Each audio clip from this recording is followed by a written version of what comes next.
লহার কালী মন্দিরের সামনে ফের ভয়াবহ ধস। পুনর্বাসনের দাবিতে ডাবর কলিয়ারির উৎপাদন ও পরিবহন বন্ধ করে বিক্ষোভ স্থানীয়দের। পশ্চিম বর্ধমান জেলা সালানপুর ব্লকের সামনে গ্রাম পঞ্চায়েত এলাকার লহার কালী মন্দিরের পেছনে বিশাল ভয়াবহ ধস। এবার ধস নেমেছে গ্রামের প্রায় 300 বছরের প্রাচীন লহার কালী মন্দিরের ঠিক সামনে। এই ঘটনায় ক্ষোভে ফেটে পড়ে লহার গ্রামবাসীরা। নিজেদের নিরাপত্তা এবং স্থায়ী পুনর্বাসনের দাবিতে রবিবার বিকেল থেকে এসিএল এর কয়লা খনির উৎপাদন ও পরিবহন ব্যবস্থা সম্পূর্ণ বন্ধ করে বিক্ষোভ দেখাতে থাকে। গ্রামবাসীদের অভিযোগ, দীর্ঘ কয়েক বছর ধরেই সামনের এই বিস্তীর্ণ এলাকা ধসপ্রবণ হয়ে দাঁড়িয়েছে। গতকাল দুপুরে শতাব্দী প্রাচীন কালী মন্দিরের পেছনের একাংশ হঠাৎ করেই ধসে যায়। মন্দির হেলে পড়ে, মন্দিরের পিলার সহ দেওয়ালে ফাটল ধরে। তাছাড়া মন্দিরের পাশেই রয়েছে শ্মশান ঘাট। ধসের ফলে সেই এলাকাটিও ক্ষতিগ্রস্ত হয়েছে। এই ঘটনায় গোটা গ্রাম জুড়ে তীব্র আতঙ্ক ছড়িয়ে পড়ে। বাসিন্দাদের দাবি, যে কোনো মুহূর্তে বড়সড় বিপর্যয় ঘটে প্রাণহানি হতে পারে। এদিন বিক্ষোভে সামিল হয়ে গ্রামবাসী তথা স্থানীয় তৃণমূল নেতা জনার্দন মণ্ডল ইসিএল কর্তৃপক্ষের বিরুদ্ধে উদাসীনতার অভিযোগ তোলেন। তিনি জানান, এর আগে একাধিকবার ইসিএল আধিকারিকদের সঙ্গে বৈঠক করে পুনর্বাসনের দাবি জানানো হয়েছে। বারাবণী বিধায়ক বিধান উপাধ্যায় মহাশয়ের সামনে কর্তৃপক্ষ বারবার পুনর্বাসনের আশ্বাস দিলেও বাস্তবে তার কোনো প্রতিফলন দেখা যায়নি। 300 বছরের পুরনো মন্দির এবং শ্মশানঘাট ক্ষতিগ্রস্ত হওয়ায় গ্রামবাসীদের আবেগ ও নিরাপত্তা উভয় আজ সংকটে। অবিলম্বে পুনর্বাসন চাই, এই একদফা দাবিতে খনির কাজ বন্ধ করে দিয়েছেন গ্রামবাসীরা। তাদের সাফ কথা, যতক্ষণ না পর্যন্ত ইসিএল কর্তৃপক্ষ স্থায়ী ও নিরাপদ পুনর্বাসনে লিখিত প্রতিশ্রুতি দিচ্ছে এবং কাজ শুরু করছে, ততক্ষণ উৎপাদন ও পরিবহন বন্ধ থাকবে। তবে এই বিষয়ে ইসিএল কর্তৃপক্ষের জিএম ধর্মেন্দ্র সিংকে ফোনের মারফত যোগাযোগ করা হলে তিনি জানান তার এই বিষয়ে জানা নেই। তবে ডাবর কলিয়ারি ম্যানেজার বিকাশ প্রসাদের কাছে জানার জন্য কিন্তু বিকাশ প্রসাদকে ফোন করা হলে তিনি জানান যে তিনি দুদিনের ছুটিতে আছেন। তাছাড়া এজেন্ট অফিসে গিয়ে দেখা গেল তালা দেওয়া অফিসের কোনো কর্মী নেই। Hello good morning sir. Good morning. Sir Kajal बोल रहे हैं रिपोर्टर। हाँ जी बोलिए। सर वो डाबोर कोलियारी कल शाम से बंद है, कोई किसी धस को लेकर, तो सर पता है सर आपको? ज्यादा डिटेल आपको वहाँ के एजेंट साहब बता देंगे, उनसे बात। सर एजेंट साहब तो फोन ही नहीं पकड़ते हैं, काट देता है सर एजेंट। मैनेजर से उससे- बात कर लीजिए। अच्छा सर, तो मैनेजर मैनेजर अभी से बात कर लीजिए। अच्छा ठीक ठीक है सर। मैनेजर विशाल बोल के हैं, उनसे बात कर। हाँ काजल दा बोल रहे हैं कल शाम से बंद है कोलियरी। नहीं है काजल दा, हम नहीं है, मेरा तबीयत खराब है, 2 दिन से बाहर है हम। अच्छा आप नहीं, हम जीएम साहब को फोन किए। मेरा हेलो जीएम साहब को हम कर देते हैं, मालूम हो खबर कर रहे हैं काजल दा। जीएम साहब को फोन किए थे, सुनिए ना। हेलो खबर कर हेलो हेलो हाँ हाँ जीएम साहब को फोन किए थे हम, हाँ तो उन्होंने बोला आपसे बात करने के लिए। ये सर हम हैं नहीं। अच्छा अब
আপনাদেরকে তো পাঠানছি, আপনারাই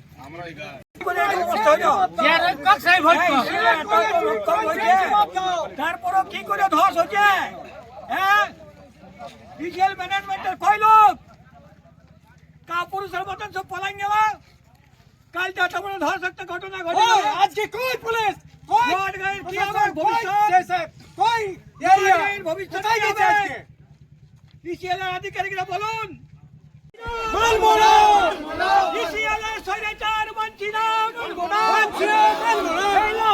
অবিলম্বে পুনর্বাসন দিতেই হবে।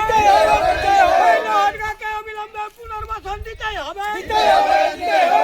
কালী মন্দিরে ধস হলে কেন ইসিএল আধিকারিক জবাব দাও, জবাব তোমায় দিতেই হবে। অবিলম্বে এজেন্টকে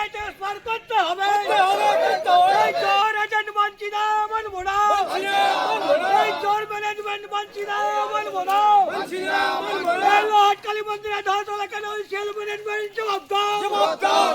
এই জবাব তোমায় দিতেই হবে। এই ইসিএল এর লর্ড কালী মন্দিরে ধস হলে কেন ইসিএল ম্যানেজমেন্ট জবাব দাও। এই ইসিএল এর স্বৈরাচার মানছি না, মানবো না। এই ইসিএল এর অনৈতিক ভাবে কলিয়ারি কি হয়েছে মানে আমরা ম্যানেজমেন্টকে অনেক আগে বলেছি এখানে আপনার ড্রিল করে অলরেডি ব্যাক ফিলিং করে এগুলোকে ভরানোর জন্য যাতে ভবিষ্যতে না বসে যায়, কিন্তু ইসিএল ম্যানেজমেন্ট এত গাফিলতি করেছে আমাদের, ওদের খালি করেছে প্রোডাকশন কীভাবে করতে পারি। হ্যাঁ, মানুষকে মিথ্যা প্রলোভন দেখায়, প্রোডাকশন করে বিরান যাবে কোথাও বুঝলেন তো। তো যাই হোক, চলছে। কালকে 1:30টার সময় আমরা হঠাৎ খবর পেলাম এরকম একটা কালী মন্দির ধস নেমেছে। ধস নামার পর আমরা বললো সব এলো আমাদের গ্রাম থেকে বা যাদের এখানে তারা সব এলো, তারা আবার কলিয়ারে গেল। কলিয়ার ম্যানেজমেন্ট বললো তুমি এখন আপাতত মাইন্সটা বন্ধ রাখো। তারপরে এখন পর্যন্ত কোনো ম্যানেজমেন্টের কোনো লোক এখানে আমার পর্যন্ত পৌঁছে না। তো এখন কি মাইন্স বন্ধ আছে চালু? মাইন্স বন্ধ আছে যতক্ষণ ম্যানেজমেন্ট তো কোনো কথাই বলতে আসে না আমার সঙ্গে। মাইন্স দীর্ঘদিন বন্ধ থাকবে যতক্ষণ আমাদের পুনর্বাসন না হয়, বন্ধই থাকবে। আর আমরা আর ম্যানেজমেন্টের কথা আপনারা কি মাইন্সের সামনে ঘেরাও করেছেন না এখন কি সেরকম কালী মন্দিরে আমরা বন্ধ করে এসেছি। মানে মাইন্ড বন্ধ করা হয়েছে, বন্ধ করা হয়েছে কারণ আমার সঙ্গে এখন মানে ম্যানেজমেন্ট লোক কোনো বসলো না আচ্ছা যে কি হলো কেন হলো দেখছি, কিছু কোনো কথাই বললেন না। কখন থেকে বন্ধ রেখেছে?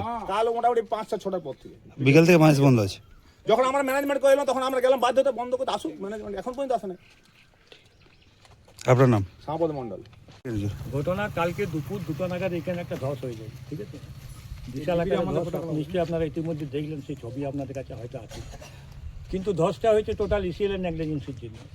আমরা গ্রামবাসী বারবার বলেছিলাম যে আপনারা কিছুটা জায়গা নিয়েছেন, বাকি আমাদের গ্রাম থেকে টোটাল নিয়ে নেন, গ্রাম থেকে রিভ্যালিডেশন করে দেন। গ্রামের ভিতরেও প্রচুর পরিমাণে কয়লা আছে, যা সিএমডি রিপোর্ট আছে ওদের কাছে। এই মতো অবস্থায় কলিয়াতে ধসে আমাদের মন্দিরটা ধসে গেছে, সামনে শ্মশান ঘাটও আছে। দেখছেন আপনি, দেখলেন বার্নিং এর জায়গাটা কি পজিশনে হয়েছে, পাথর দিয়ে দেন যাচ্ছে তাই করে দিচ্ছে। মানুষ ভালো করে বার্নিং করতেও পারছে না, এই যে অবস্থা রয়েছে। আর এই কালী মন্দিরটা আমাদের দীর্ঘ 300 বছরের কালী মন্দির, মানে বহু প্রাচীন কালী মন্দির। এখানে আমাদের পূর্বপুরুষদের সব বার্নিং করেছে, তারা সব এই মাটিতেই আছে। এই অবস্থায় শ্মশান ফাটান যাওয়ার জন্য আমরা খুব গভীরভাবে দুঃখিত, এবং ইসিএল এর প্রশাসনের এই উদাসীনতার জন্য এই শ্মশানের আজকে এই অবস্থা। কবে ঘটেছে ঘটনাটা? ঘটনাটা কাল দুপুর 2টা নাগাদ ঘটেছে। এখনো পর্যন্ত ইসিএল কোনো আধিকারিকরা মানে ঘটনাস্থলে আসে না। আপনারা কি চাইছেন? আমরা চাইছি যে টোটাল লট গাটাকে পুনর্বাসন দিক। তাছাড়া পুনর্বাসন না দিলে আমাদের এই জিনিসের সমস্যার সমাধান কিছুতেই হবে না। ভয় হয়ে থেকেই আমাদের ভয় থেকেই গ্রামে। ব্যাপার কি দেখলেন এখানে? কিছু দেখিনি, কালকে একটা ঘটনা ঘটেছে, আর কিছু বলতে চাই না। যা বলতে মানে কি ঘটনাটা কি ঘটেছে একটু আমি জানি না। ম্যানেজমেন্ট আপনি তো এসছেন, মানে কিছু কারণ শুনে তো পাঠিয়েছে, আমি এসেছি। কে পাঠিয়েছে আপনাকে? ম্যানেজমেন্ট পাঠিয়েছে। হ্যাঁ, ম্যানেজার মানে কি জন্য পাঠিয়েছে, কি জন্য আপনাকে? এইখানে এসে দেখতে পাবো কি হচ্ছে না। মানে কি আপনি দেখলেন, ঘটনাস্থলে গেছিলেন? না যাইনি, তো এখনো ঘটনাস্থলে যাননি? মানে কি এসেছেন, কিছু কারণে এসেছেন? তো কারণ এসছে আমাদের ইসিএল টিম এসছে, সাথে এসছে। তো কিসের জন্য? শুধু এসএল টিম কি জন্য এমনি চলে এসছে? জানি না, এখন কারণটা জানি না, জানলেও জানাবো। তো এখানে তো একটা ধস ঘটেছে স্যার, একটা ধস হয়েছে, তো কি বলবেন এই ব্যাপারে? আমার ব্যাপার ওটা নয়, আমার সিকিউরিটির ব্যাপার, আমরা সিকিউরিটির কাজ করছি। সিকিউরিটি আচ্ছা, মনে কোনো আধিকারিক কি এসছে? বলতে পারছি না। আচ্ছা, ঠিক আছে।